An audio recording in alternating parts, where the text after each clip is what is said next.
Libyan leader Muammar Gaddafi to step down. Meanwhile, amidst all of this, Italy's foreign minister has been saying that the reports of 1,000 deaths since this violence began are credible. The African Union, meanwhile, has condemned the, quote, disproportionate use of force against civilians. Lawrence Lee has been monitoring the day's events. Muammar Gaddafi may have used his famous Green Book in his address to threaten protesters with death, but in the town of Tobruk, this is what they think of it. Here, the commander of the Libyan army has told AlJazeera that his forces are with the people, not Gaddafi.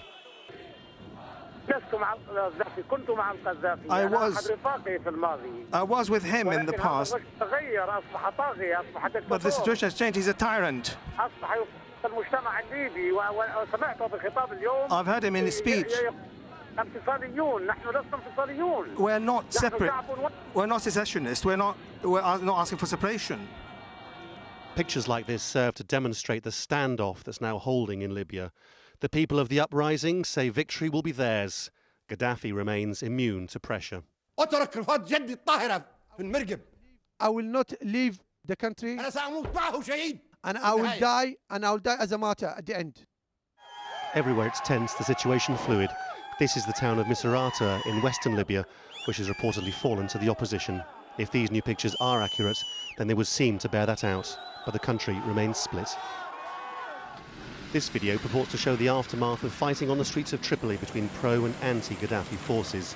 It's been widely reported from the capital and Benghazi that gangs of yellow-hatted militia have been given free rein to move house to house in the hunt for the opposition.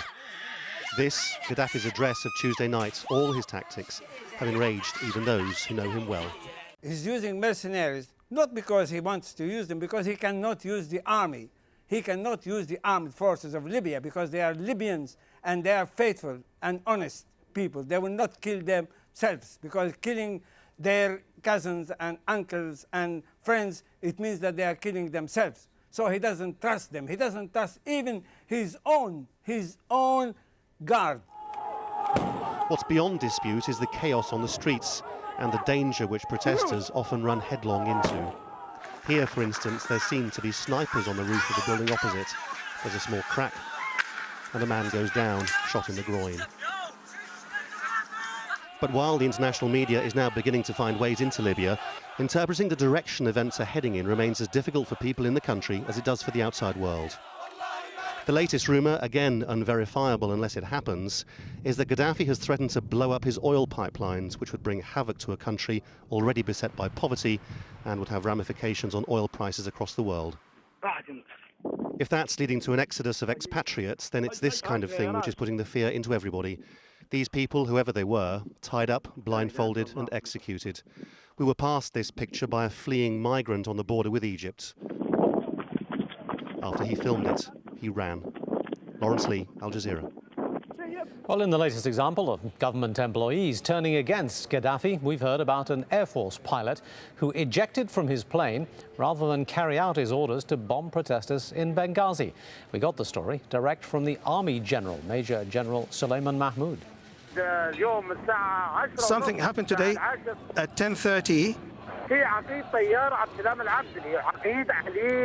There's a colonel pilot, Abdussalam Al-Abdi. He left his aeroplane, actually, and he bailed out of the aeroplane. He jumped out with his parachute. And that's tell you about another major development, again involving someone choosing to flee the existing system. Now, the story is that a Libyan Arab Airlines aircraft was refused permission to land at Malta International Airport and was turned back to Libya. It flew to Malta without any prior notice and not on a regular flight plan. And according to our sources, the flight was carrying the daughter of Libya's leader, Muammar Gaddafi. Cal Perry is live with us from the capital of Malta, Valletta. Cal, tell us a little bit more about this intriguing story. Yeah, it was about at 5 p.m. here, Tamar, when that plane popped up on the radar here in Malta. The pilots called the tower. They said, we're coming in. This is a flight that was supposed to come in yesterday. The tower said, you are not cleared to land. Regardless, we need prior warning of a flight. The ambassador to Libya here in Malta was called in to start to talk to the pilots, to start the negotiations. That's when word came down that Muammar Gaddafi's daughter, Aisha Gaddafi, was on the plane. Initially, the pilots just said, we have 14 individuals on the plane. They then later said, we have the daughter of the colonel on the plane.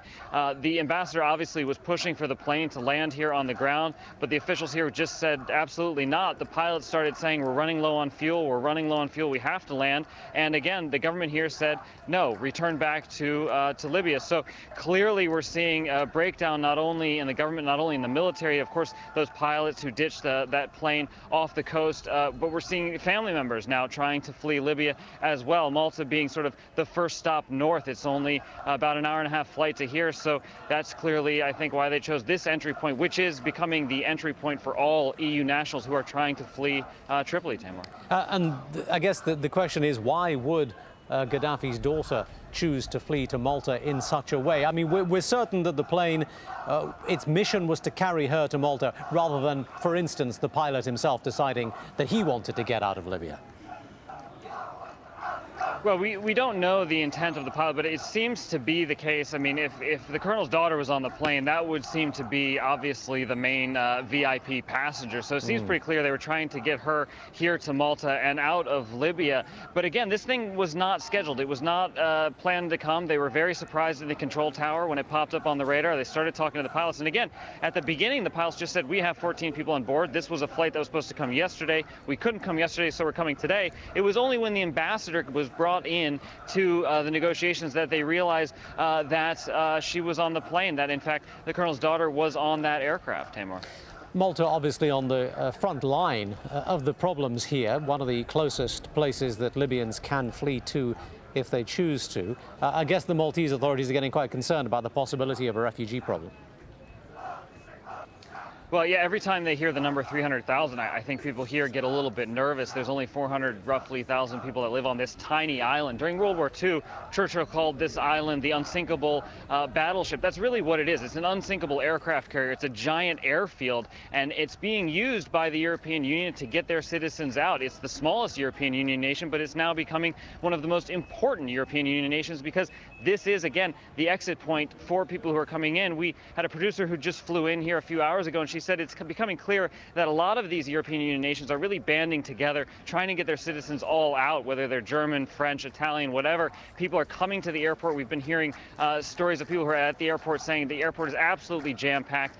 People are trying to get on any plane they can. So any civilian aircraft that's able to take off out of Tripoli is absolutely, of course, packed with people coming here. All right, Cal Perry in Malta. Thank you. Now, Nouri al-Masmari was part of Muammar Gaddafi's inner circle for many years. He's another of the officials who's decided to abandon Muammar Gaddafi, and he's told us why he deserted Libya's leader. It's a game over for him. He's been playing with us for 40 years. Now what he's waiting for? And on top of that, I mean, he said, I am not in power. I am not the head of a state. The power is for the people. Okay, the people are in the roads. They said to him, step down, let's move out. But he won't do it. And what the speech of yesterday is just the speech of death, the speech of the end. And you can see that. So what? The people are going to struggle. The Libyans are